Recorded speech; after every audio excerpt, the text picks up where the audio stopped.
En face de nous, il ne va pas hésiter à nous montrer comment il brisait les nuques de ses victimes jusqu'au claque final.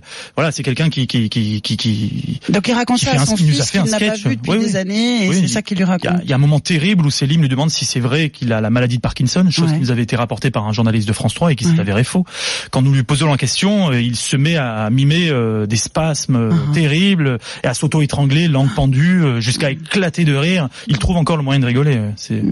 Il a avoué 9 meurtres, Michel Fourniret. Il se vante d'être pire que Dutroux. Son fils et vous-même pensez qu'il y en a bien davantage? Ah oui, bien sûr. Vous savez, quand Michel Fourniret est arrêté, on retrouve dans la fourgonnette qui lui servait à chasser de jeunes vierges, comme il disait, une trentaine d'ADN qui encore aujourd'hui demeurent non identifiés. C'est terrible.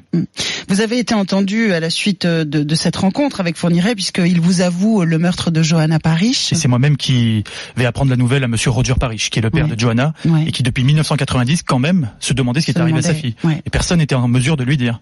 C'est quand même fou. Il avait lancé une pétition en ligne, monsieur Roger Parish, pour dénoncer l'engourdissement de la justice française. Alors est-ce que c'est moi qui suis fort, ou est-ce que ce sont les autres qui Je vous pose la question. Je vous la retourne. Je pense pas que je suis pas si fort que ça, non.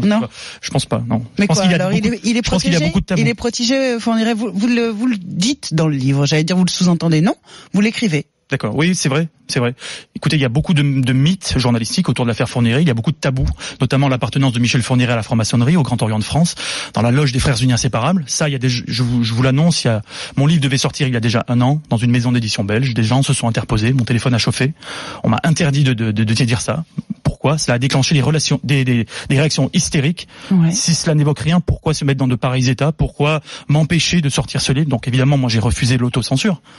J'étais moi-même membre de la franc-maçonnerie à l'époque, j'aurais très bien pu faire preuve d'une solidarité aveugle. J'ai refusé en tant que journaliste, je suis journaliste avant tout. Mais dans la franc-maçonnerie, on est d'accord, on tue pas les enfants. Non, bien sûr que